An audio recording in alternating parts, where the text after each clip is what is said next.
Estamos en esta serie, la iglesia que queremos ser, preparándonos para lo que viene en el corto, mediano plazo para nuestra iglesia, que es la organización.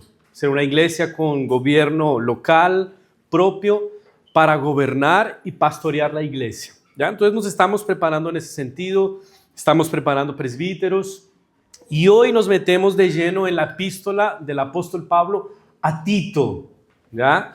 Estuvimos introduciendo esta serie con dos mensajes en el libro de Hechos. El primero de ellos fue allá en Hechos 1, estuvimos revisando el contexto apropiado en el que surgen líderes, ¿no? Y vimos tres gestos básicos que deben hacer parte del contexto en el que surgen líderes fieles para la iglesia. ¿Cuáles eran?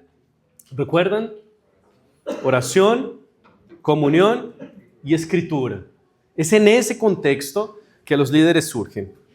Después vimos la semana pasada cómo está en la escritura y cómo podemos ver el gobierno presbiteriano en la escritura, ¿no? Entonces nos fuimos a Hechos 15 y vimos cómo hay diferentes instancias en el gobierno local. En el gobierno presbiteriano, hay una instancia local, ¿no? Que es autóctono de las iglesias locales, de las realidades locales, y esos mismos consejos entonces operan a un nivel mayor, a una instancia superior, que vimos el Concilio de Jerusalén, ¿no? Y cómo estos consejos superiores producen documentos confesionales que después bajan a las iglesias. Que la iglesia hay que preservarla, la integridad y la pureza del evangelio y su unidad, y entonces mientras mejor organizada la iglesia esté, esto va a ser mucho mejor para ese propósito, ¿ok? Y hoy nos metemos entonces en Tito, epístola del apóstol Pablo a Tito. Entonces yo les pido que abramos nuestras Biblias o sigamos la lectura aquí en la pantalla. Tito capítulo 1, versículos del 1 al 4. Aquí está la introducción de esta epístola del apóstol Pablo a Tito. ¿Ok? Y leamos con fe. Esta es la palabra inspirada de Dios y es alimento para nuestros corazones. Yo, Pablo, siervo de Dios y apóstol de Jesucristo, según la fe de los escogidos de Dios y el conocimiento de la verdad que corresponde a la piedad, en la esperanza de la vida eterna, la cual Dios, que no miente, prometió desde antes del principio de los siglos, y a su debido tiempo manifestó su palabra por medio de la predicación que me fue encomendada por mandato de Dios nuestro Salvador. A Tito, verdadero hijo en nuestra fe común, recibe gracia, misericordia y paz de Dios el Padre y del Señor Jesucristo, nuestro Salvador. Vamos a orar para pedir al Señor iluminación para entender este texto.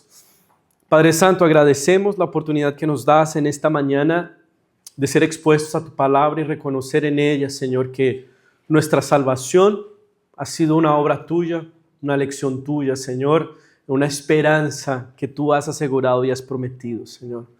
Gracias porque nuestra salvación es segura, porque eres tú el autor y consumador de ella, y porque ella tendrá, Señor, una eternidad y una esperanza, una promesa preciosa, Señor. Ayúdanos a encantarnos y cautiva nuestros corazones con esta verdad y con esta esperanza. Oramos así agradecidos en el nombre de Jesús y para tu gloria. Amén. Bueno, Tito es una de las tres epístolas pastorales, epístolas escritas por el apóstol Pablo a dos colaboradores e hijos en la fe, Timoteo y Tito. Y estas cartas, tanto Tito como Timoteo, contienen orientaciones prácticas para liderar y poner en orden la iglesia sobre la que habían sido dejados como responsables. En el caso de Timoteo, él fue dejado como pastor en la iglesia de Éfeso para colocar en orden la iglesia que ya estaba siendo atacada por falsos maestros. Y en el caso de Tito, él es dejado en la iglesia en la isla de Creta, una iglesia que también estaba sufriendo de algunos problemas. ¿Por qué estamos estudiando la epístola a Tito para este tema de la organización de la iglesia? Porque la epístola de Tito, como Timoteo también, tiene instrucciones y principios prácticos para poner en orden la iglesia y para establecer liderazgo piadoso y fiel. Y eso es lo que estamos buscando con esta serie, que nosotros como iglesia podamos reconocer cuáles son las características que deben estar presentes en los líderes que vamos a elegir para gobernar y pastorear la iglesia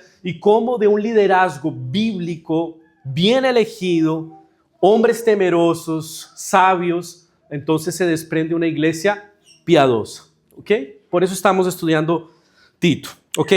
Bueno, necesitamos hablar, antes de entrar propiamente en el texto, sobre la iglesia en Creta, que es la iglesia sobre la que Tito está siendo dejado como responsable para poner en orden. La iglesia en Creta se remonta casi al Pentecostés, o sea, unos días después de la ascensión de Jesucristo, ocurre el Pentecostés, ¿no? Que es cuando los discípulos reciben el poder del Espíritu Santo para ser sus testigos hasta los confines de la tierra. Bueno, los comentaristas dicen que desde ese momento ya se puede hablar de una iglesia en Creta. ¿Por qué? Porque Lucas nos cuenta ya en Hechos 2 que durante el Pentecostés habían muchos judíos cretenses, o sea, que habían venido de la isla de Creta. Algunos de ellos creyeron y entonces ellos volvieron a la isla y entonces comenzaron a surgir comunidades informales, sin liderazgo, sin una estructura robusta que permitiera su florecimiento y su organización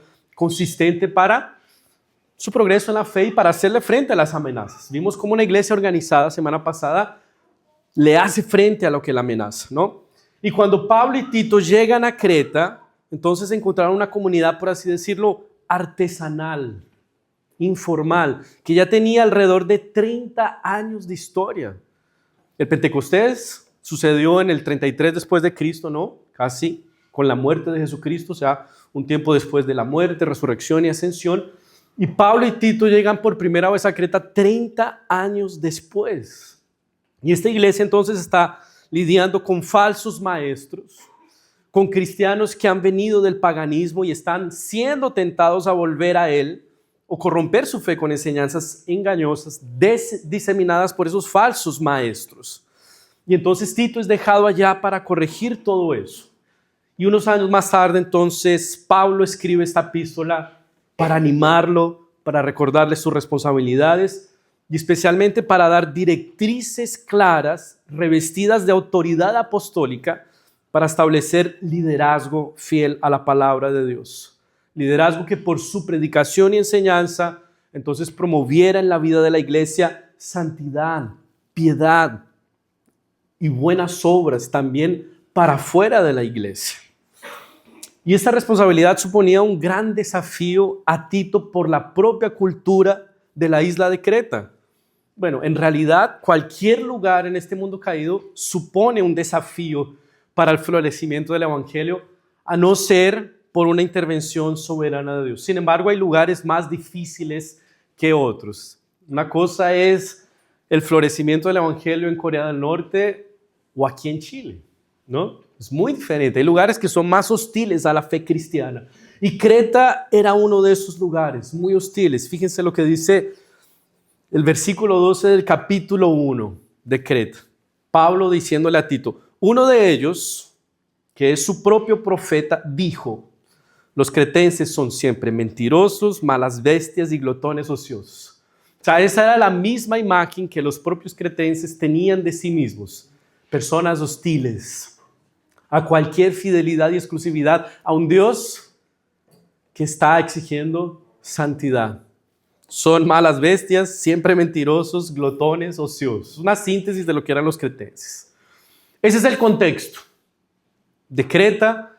La responsabilidad de Tito es colocar en orden esa iglesia que por 30 años no ha conocido una estructura de liderazgo. Tremendo. Es un desafío inmenso. Bueno, la iglesia necesita liderazgo bíblico, necesita una estructura que pueda promover gobierno, enseñanza, pastoreo y disciplina para su buen progreso. Y aquí necesitamos ver algo, y es que comunidades artesanales, informales, sin liderazgo, sin roles claros, pueden sonar muy romántico, muy atractivo, muy relevante para nuestra cultura, pero no son iglesias ni comunidades bíblicas. Hay un movimiento contemporáneo de iglesias emergentes donde no hay un pastor definido. No, aquí todos enseñamos y aquí todos nos reunimos alrededor y no hay nadie que que tome el rol de liderazgo, porque aquí todos somos iguales. Oye, una iglesia necesita liderazgo y eso es lo primero que Pablo le va a decir a Tito que haga en la isla de Creta, que por 30 años ha sido una comunidad, por así decirlo, artesanal, informal, una comunidad emergente, contemporánea, de ese tiempo, ¿no? Ahora, eso suponía una dificultad para Tito. ¿Por qué? Porque tal vez llegando allá Tito y comenzando a promover esos cambios, le iban a decir, bueno, Tito, ¿con qué autoridad tú haces todo esto? ¿Con qué sustento teórico? ¿De dónde sacas esas ideas? Él llega a una iglesia que tiene sus buenos años de historia para promover una revolución, cambios radicales, profundos y sustanciales. Yo llegué a esta iglesia y ya tenía 6 años de historia y no quería hacer una revolución, pero aún así tuve oposición, una pequeña oposición. Imagínate Tito, 30 años de historia, promover una revolución. ¿Quién eres tú para venir aquí a decirnos qué tenemos que hacer? ¿Por qué tendríamos que obedecerte? Entonces Tito necesitaba más que iniciativa, más que buenas intenciones e ideas propias. Él necesitaba un encargo dado por alguien con autoridad divina y con revelación del propio Dios de cómo debería ser organizada la iglesia. ¿Y ese quién era? Pablo. Y es así que Pablo, el apóstol, se presenta. Fíjense el primer versículo, la presentación de Pablo. Y Pablo está escribiendo a un amigo, a un colaborador. Y aún así él se presenta como yo, Pablo, siervo de Dios y apóstol de Jesucristo. Extraño un saludo así para un amigo. Es como si yo le mando un mensaje aquí a Fabián. Digo, yo, Juan, pastor de Ríos de Vida. Él sabe que yo soy el pastor de Ríos de Vida, no necesito presentarme así. Pero esto tiene su propósito en el contexto de Creta. Porque es una carta que no va a ser leída únicamente por Tito. Va a ser destinada a toda la iglesia. Y Pablo entonces dice, yo, Pablo, siervo de Dios y apóstol de Jesucristo. Entonces él usa 2 expresiones para presentarse. Siervo y apóstol.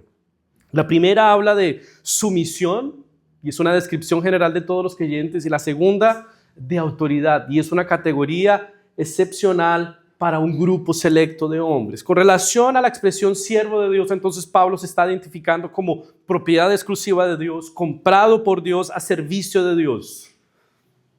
Pablo no es un voluntario de Dios, es un siervo de Dios. ¿Qué hace un voluntario? Oye, tengo 2 horas el domingo en la mañana, ¿te sirven? Es todo el tiempo que tengo. No, soy siervo, estoy sometido a ti. Mi tiempo es tuyo, mis dones son tuyos, son a disposición de tu reino, de tu evangelio y de tu causa.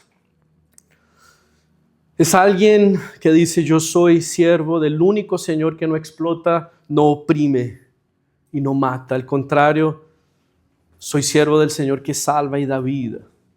Y eso es lo que somos como cristianos, siervos de Dios, comprados por Él, propiedad exclusiva de Él, a servicio de Él. Eso es lo primero que Pablo asume como su identidad delante de Tito y de esa iglesia. Yo soy siervo. Y esta es una descripción general de todos los cristianos. Tú aquí eres un siervo de Dios, no un voluntario de Dios. Siervo de Dios. Y ahora entonces pasa Pablo de esta descripción general de todo cristiano a una descripción particular que solo pertenece a un grupo de hombres selectos, no especiales, selectos, reducido. Con eso quiero decir selecto. Y él está incluido en ese grupo. Él es apóstol también. Entonces Pablo aquí está afirmando su autoridad y está apuntando con esa comisión de ser apóstol lo que él recibió directamente de Jesucristo, que es formular el evangelio y predicarlo, en el caso específico de Pablo, ¿a quiénes? A los gentiles. Él tiene la comisión del Señor Jesús de dar instrucciones a la iglesia con la autoridad del Señor de la iglesia. Él no es un hombre cualquiera, común y corriente. Él es un apóstol, no porque él sea especial, sino porque recibió una comisión directa del propio Señor Jesucristo después de su resurrección. Y esta es la razón por la que Tito va a poder establecer líderes siguiendo los criterios señalados por Pablo. ¿Por qué? Porque las palabras de Pablo tienen autoridad que provienen no de él, sino del propio Señor. Sus palabras son inspiradas por Dios. Entonces Tito no está ahí siguiendo su corazón o su intuición. está siguiendo la palabra inspirada de Dios, escrita por Pablo, apóstol de Jesucristo. Y esta reivindicación va a ser muy importante, fundamental para la tarea que Tito tenía por delante, ¿no? Si alguien cuestionara a Tito sobre sus decisiones, sobre los criterios para elegir líderes, si alguien le dijera a Tito, ¿y quién eres tú para decir que yo puedo ser presbítero y él no? Que tú puedes ser y él no. Entonces Tito diría, no lo digo yo, lo dice la palabra de Dios, esto fue escrito por un apóstol de Jesucristo. Entonces Tito tenía un documento con autoridad apostólica al cual remitirse para establecer quién debía y quién no debía ser presbítero, cómo debería ser organizada la iglesia. Y por eso vamos a la Escritura, para organizar la iglesia. No vamos a un manual de gestión de personas, no vamos a un manual de administración de empresas, vamos a la Escritura, que es la palabra que ordena, organiza y fundamenta la iglesia. Solo un grupo selecto de hombres tenía esa autoridad. Los 12 y Pablo, nadie más. Solo ellos fueron comisionados directamente por Cristo después de su resurrección. ¿Para qué? Para establecer los fundamentos doctrinales de la iglesia del Nuevo Testamento. O sea, los apóstoles que tú ves hoy en día por ahí, chantas, así te lo tengo que decir. No son apóstoles. No son apóstoles. Por esa razón, Lucas en Hechos nos dice que la iglesia perseveraba en la doctrina de los apóstoles, que era palabra de Dios. No existen más apóstoles de esa naturaleza. Apóstol significa enviado. Si hay apóstoles hoy serían los misioneros, tal vez, que son enviados con una misión. Pero apóstoles en este sentido restricto no existen más. Bueno, ¿cuál es el propósito del apostolado de Pablo? ¿Para qué él es apóstol? Y aquí entonces vamos a terminar de leer el versículo 1. Yo, Pablo, siervo de Dios y apóstol de Jesucristo, según la fe de los escogidos de Dios y el conocimiento de la verdad que corresponde a la piedad. Voy a leerlo en la NBI, creo que la traducción es más apropiada y más clara de entender. Pablo, siervo de Dios y apóstol de Jesucristo, llamado para que, mediante la fe, los elegidos de Dios lleguen a conocer la verdad que conduce a la devoción o a la piedad. ¿Ya? Entonces, ¿para qué es Pablo un apóstol? Su ministerio guarda relación con los elegidos de Dios, con el pueblo de Dios, específicamente con la fe de los elegidos, es decir, con la promoción y fortalecimiento de la fe del pueblo de Dios. Pablo fue llamado por Dios en beneficio del pueblo de Dios para llevar a los elegidos de Dios a la fe y al conocimiento de la verdad que conduce a la piedad.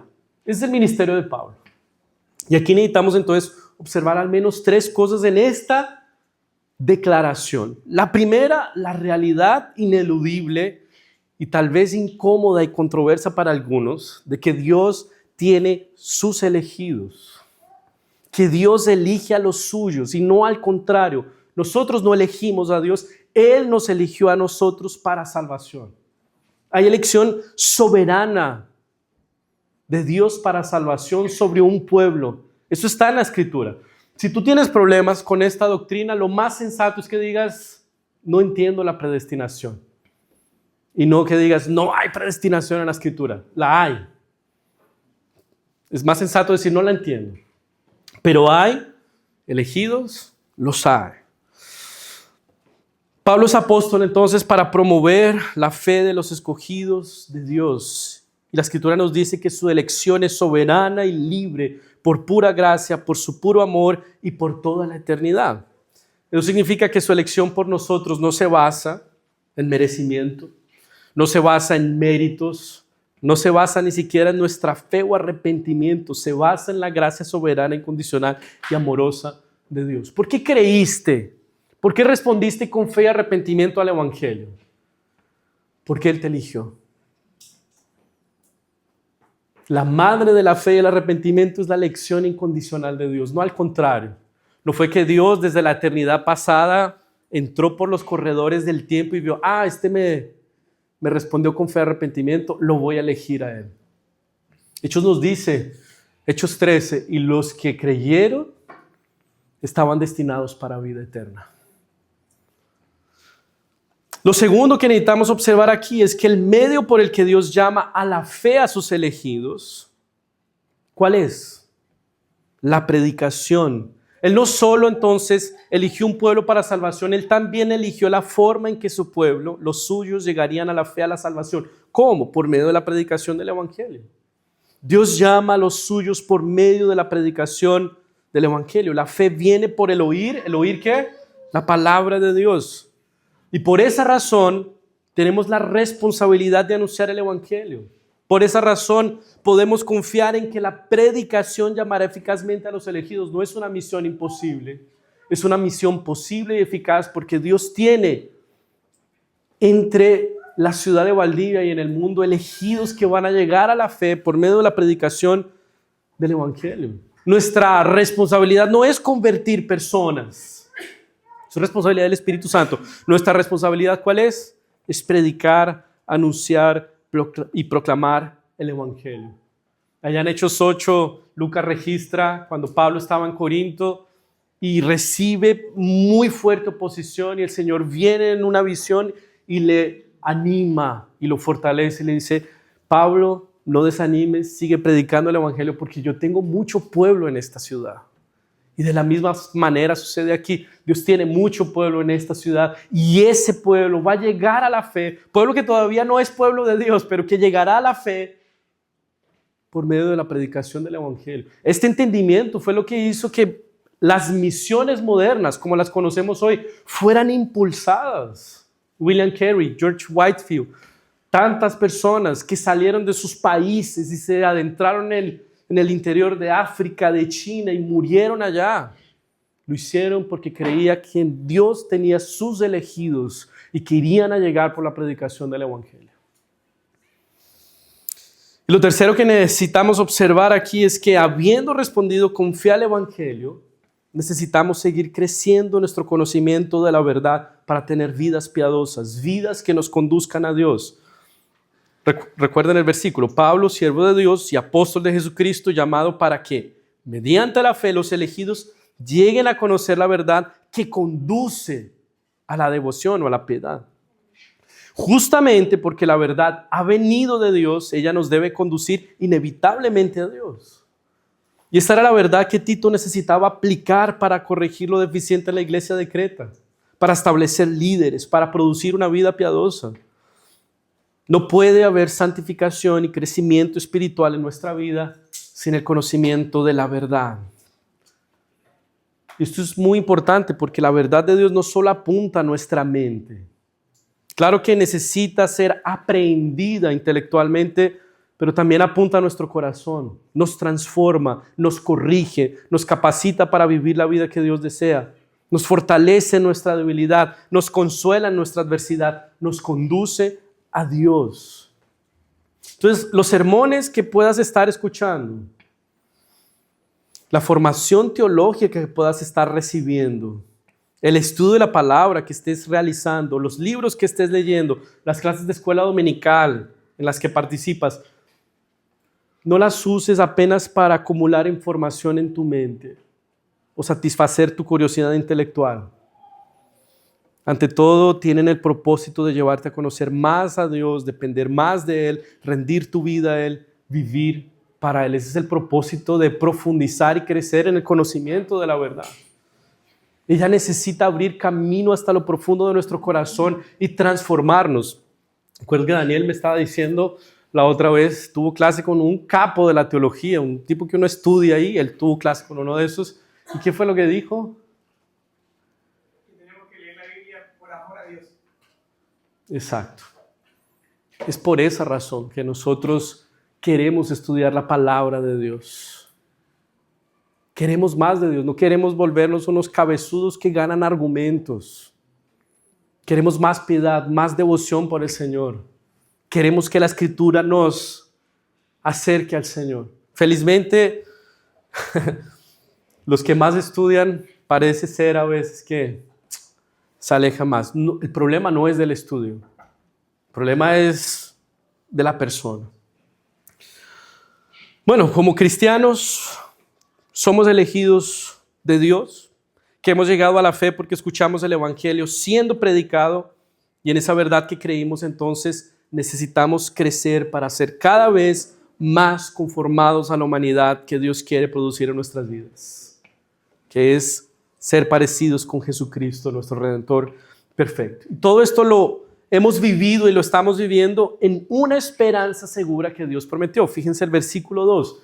¿De qué manera viven esos elegidos de Dios que han respondido con fe y arrepentimiento al Evangelio y que están creciendo en el conocimiento de la verdad para vivir piadosamente? Ellos lo hacen en la esperanza de la vida eterna, la cual Dios, que no miente, prometió desde antes del principio de los siglos. Eso es lo que nos espera al final de esta vida terrena. Vida eterna, es una esperanza segura. ¿Qué es lo que nos espera? ¿Cuál es la vida que Dios predestinó para nosotros? Vida eterna. Y esa es nuestra esperanza. Y la esperanza en la Escritura no es probabilidad. No es algo así como espero que no haga frío este invierno. Espero que no llueva mucho en este invierno. Espero que Colombia gane el mundial. A ustedes, espero que Chile vaya al mundial. Próximo mundial. Esperanza en la Escritura no tiene que ver con probabilidad. No tiene que ver en absoluto con probabilidad. Tiene que ver con certeza. Es una realidad que aún no disfrutamos, pero que llegará inevitablemente. Y es una realidad basada en el carácter de Dios. Él no miente. Él lo prometió desde antes del principio de los siglos. Y eso significa que su promesa no tiene que ver con mi desempeño, con mi performance. Tiene que ver con su carácter, con su fidelidad, con su determinación. Antes de que hubiera tenido tiempo de hacer algo bueno o malo, Él ya había prometido y determinado vida eterna para sus elegidos. Vida eterna conquistada por Cristo en su debido tiempo y revelada en el Evangelio. Y es a eso a lo que nos lleva el versículo 3. Y a su debido tiempo manifestó su palabra por medio de la predicación que me fue encomendada por mandato de Dios, nuestro Salvador. Esta es la palabra que predicamos, el Evangelio, lo que Cristo hizo en su debido tiempo. Fíjense, el Evangelio no es la predicación de lo que tú debes hacer por Dios para tener vida eterna. La predicación del Evangelio es lo que Cristo hizo por nosotros de manera definitiva, eficaz y eterna para tener vida eterna. Ese es el Evangelio. No es la predicación de un consejo, de un procedimiento que tú tienes que ahora adoptar en tu vida. Es la predicación de algo que ya fue hecho por alguien más en tu lugar de manera perfecta y eficaz para llevarte al propio Dios. Cristo Jesús es la esperanza. Es la buena noticia del Evangelio. Y ese era el ministerio de Pablo. Y es nuestro ministerio hoy, aunque nosotros no somos apóstoles, nosotros continuamos con esa responsabilidad. Especialmente los líderes de la iglesia son llamados a asumir esta responsabilidad. Esto es lo que necesitas observar en los líderes de la iglesia. Promoción, cultivo y edificación de la fe de los elegidos. Mediante la enseñanza de la verdad, para edificar una iglesia piadosa en la expectativa de la vida eterna prometida por Dios que no miente. Ese podría ser el resumen, la síntesis de lo que los líderes en la iglesia necesitan ejecutar, promover, cultivar y edificar la fe de los elegidos, mediante la enseñanza de la verdad, para levantar una iglesia piadosa en la expectativa de la vida eterna prometida por Dios que no miente. Y finalmente, entonces, después de esa introducción, Pablo finalmente dice: ¿a quiénes? ¿Para quiénes esta carta? Versículo 4. A Tito, verdadero hijo en nuestra fe común, recibe gracia, misericordia y paz de Dios el Padre y del Señor Jesucristo nuestro Salvador. Entonces, después de presentar sus credenciales y el propósito de su apostolado, Pablo menciona a Tito, destinatario de la carta, y se refiere a él como un hijo espiritual, alguien, en primer lugar, muy amado por él, y alguien que vino a Cristo por intermedio de su ministerio. Por lo tanto, con la misma fe, hijo en nuestra fe común. Siendo Tito un gentil, Pablo un judío, tienen en común a Cristo. Y este es el vínculo que une a todos los cristianos, Cristo Jesús. Vengamos del contexto que vengamos, por más diferentes y opuestos que sean, Cristo es nuestro vínculo. Él es el centro de nuestra comunión, es a su alrededor que la iglesia está unida y es edificada. Y finalmente, entonces, el deseo para Tito, su hijo en la fe, su colaborador en el ministerio, aunque no aparece mencionado en Hechos, él es un colaborador tremendo de Pablo para la iglesia de Corinto y ahora en la isla de Creta. Un amigo. Y su deseo para ese amigo es: recibe gracia, misericordia y paz de Dios el Padre y del Señor Jesucristo nuestro Salvador. Esas palabras han sido consideradas como la síntesis del Evangelio: gracia y paz. Hemos sido salvos por gracia, no por algo que nosotros hicimos. Hemos sido salvos por gracia no porque cumplimos con cierta expectativa divina o completamos o nos acomodamos a una condición. Por pura gracia, es un regalo que recibimos inmerecidamente de parte de Dios al margen de nuestros méritos. Gracia. ¿Y qué es lo que resulta entonces de esa salvación? Por gracia. Paz. Paz objetiva, paz con Dios. Ya no estás más en guerra con Él. Ahora hay reconciliación. El creador del universo, el juez del universo, que tiene todo poder de condenarte porque has transgredido toda tu vida, su ley, te ha salvado por gracia y ahora tienes paz con Él. Eso es lo que nosotros predicamos como líderes, que hemos sido salvos gracias a Dios por gracia y que lo que resulta de esa salvación por gracia es paz. Tito necesitaba colocar en orden la iglesia de Creta. Y no iba a ser de otra manera sino por el Evangelio, anunciando la gracia de Dios manifestada en Cristo, que resulta en la paz objetiva con Dios y en la paz aquí horizontal con otros. Eso es lo que nosotros necesitamos observar en los líderes que vayamos a elegir.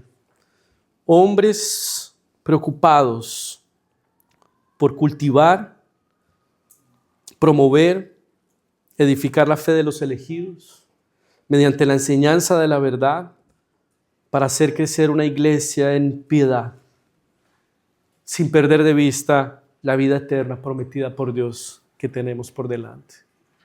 Eso es lo que necesitas esperar y observar en los líderes. Amén.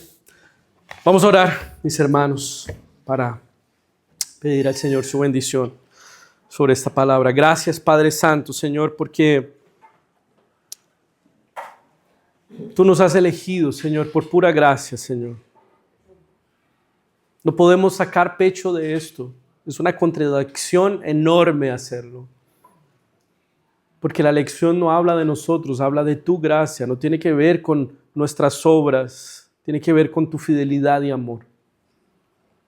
Y nosotros queremos descansar, Señor, y confiar en que esa elección, Señor, tiene un destino muy bien definido y seguro. Vida eterna contigo, Señor. Una comunión perfecta que no la alcanzamos a imaginar porque estamos viviendo en este mundo caído y nosotros somos pecadores y no lo podemos imaginar. Pero vendrá para nosotros una comunión perfecta contigo. Y esto será la plenitud, la paz, el descanso y la completud de nuestro corazón.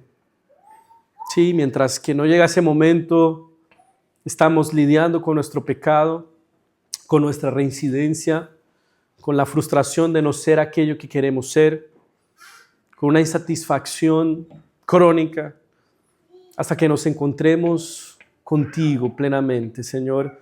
Y gracias porque tú has destinado esa vida para nosotros por pura gracia, Señor. Gracias porque no es una conquista nuestra, es una conquista de tu Hijo Jesucristo dada a nosotros por gracia y que ahora nos da paz contigo, Señor. Permítenos, Señor, en esta iglesia, Señor, reconocer líderes que están promoviendo, cultivando y edificando la fe de los elegidos, que están enseñando tu palabra y la verdad para producir piedad en la vida de ellos. Y que no perdamos de vista, Señor, la eternidad que nos espera. Oramos así agradecidos en el nombre de Jesús y para tu gloria. Amén.